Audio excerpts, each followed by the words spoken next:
I was shocked when I first read this article, but I shouldn't be that shocked. Digital Music News is reporting Spotify employees demanding direct editorial oversight over Joe Rogan podcast before they are published. This is from Paul Resnikoff. A group of Spotify staffers are now reportedly pushing to introduce direct editing oversight over the Joe Rogan experience before the episodes go live. That includes content flags, trigger warnings, references to fact checked information, or simply refusing to publish an episode at all. The demands follow a string of controversial comments by Joe Rogan, who was lured to Spotify in a massive $100 million deal. Rogan's appeal to millions of listeners and his unfiltered and irreverent approach through that style isn't sitting well with an activist group of Spotify staffers who say he needs to be reined in. Earlier this month, Digital Music News first reported that multiple podcast episodes were missing following a migration to Spotify's platform that included controversial interviews with the likes of Alex Jones, Milo Yiannopoulos, and Gavin McInnes. Also missing are episodes featuring right-wing figures like Owen Benjamin, Stephen Molyneux, and Charles C. Johnson. But despite the glaring omissions, Spotify staffers are now stepping up their demands to control more of Rogan's content.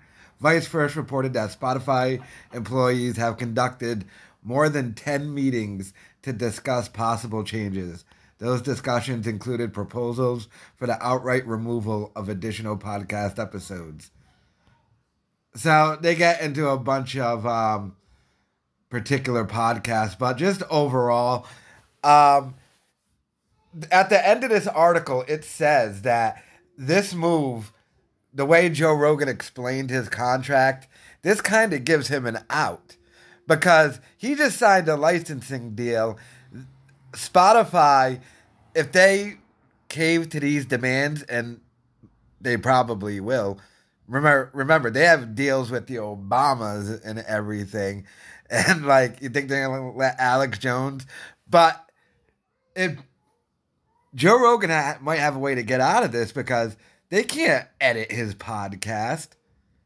Or maybe they can. I don't know the deal, but like this article says, it might give him an out. So if the way things are standing now, if Joe Rogan has a way to get out of this contract, he's going to have to keep credibility left. I mean, if what Lee Syatt said is true, I'm shocked he took the deal to begin with. But now with all the controversy going on, they're going to edit and put references and content flags under his podcast. Because, like, right now they can't do it because he's still uploading it to multiple places. But when he becomes exclusive to Spotify, will they be able to pull that off? I don't know. Let me know your thoughts in the comments.